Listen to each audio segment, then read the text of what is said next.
Podcast Alesf, série Reforma Administrativa. O que esperar?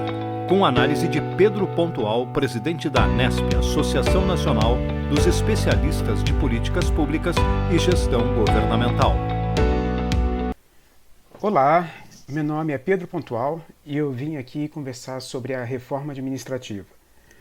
Eu sou da carreira de especialista em políticas públicas e gestão governamental, mestre em administração pública pela Universidade de Harvard e atualmente eu sou o presidente da associação que representa a carreira.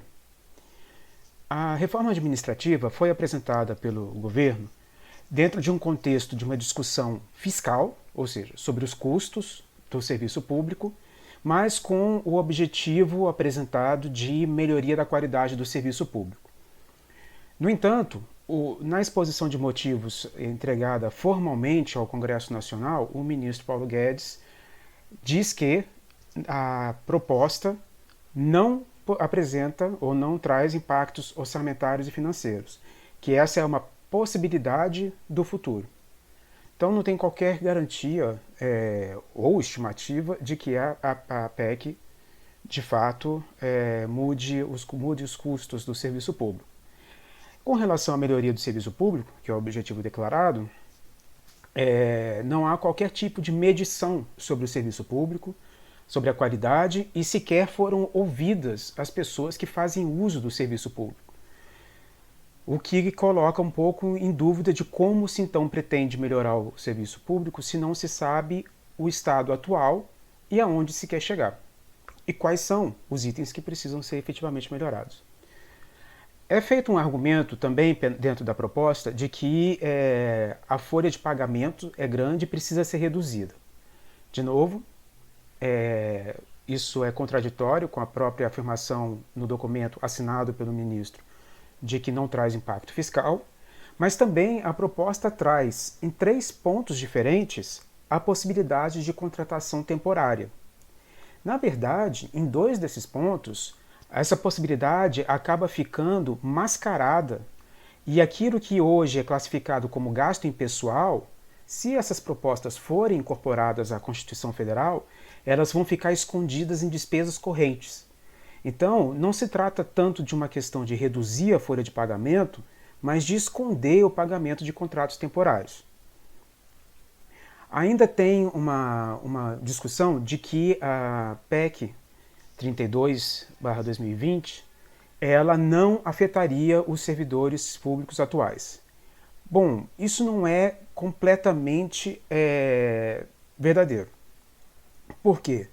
Porque no artigo 2º da PEC, ela diz que os servidores públicos atuais vão ser colocados num regime jurídico específico, que não é descrito, não é apresentado como ele funcionaria. E a proposta toda fala em extinção de carreiras.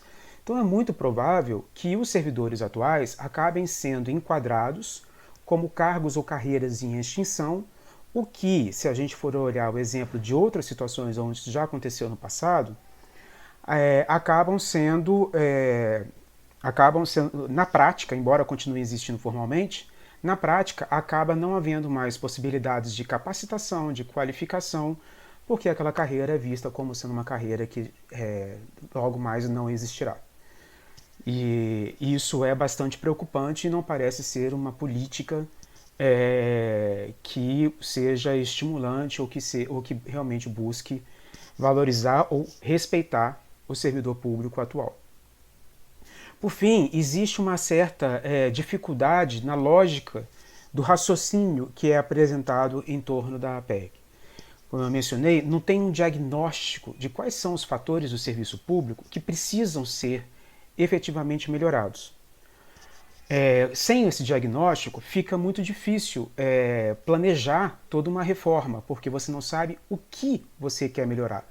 Qual é o problema que se quer, de fato, consertar? Parte-se do princípio de que o servidor público é esse problema, já que a PEC foca somente no servidor público. Então, ao invés de discutir toda a lógica de um serviço público, que deve levar em consideração a verba de custeio de um equipamento ou um serviço público, a estrutura física onde o serviço público é prestado, os insumos que estão disponíveis aos profissionais que trabalham no equipamento público ou que têm que prover um serviço público, desde do álcool ao algodão do médico até o computador de quem fica sentado numa repartição pública. E também não discute a própria organização da informação para que o serviço possa ser cada vez melhor aperfeiçoado. Entende-se? O foco é exclusivamente em cima do servidor. Então é muito razoável pressupor que se você só está mexendo em uma das variáveis, que você nem sabe se é o problema, porque não há qualquer tipo de levantamento, é um diagnóstico preconceituoso contra o servidor público, como então essa PEC pode melhorar o serviço público? Se ela não fez o diagnóstico, não identificou os problemas, presumiu que o problema seja o servidor público e não trata de qualquer outro elemento que constitui a prestação total do serviço público. Essas são as reflexões que nós temos trazidas e gostaríamos de ver respondidas dentro desse debate que deverá ocorrer este ano. Um grande abraço a todos, até mais. Podcast Alesf.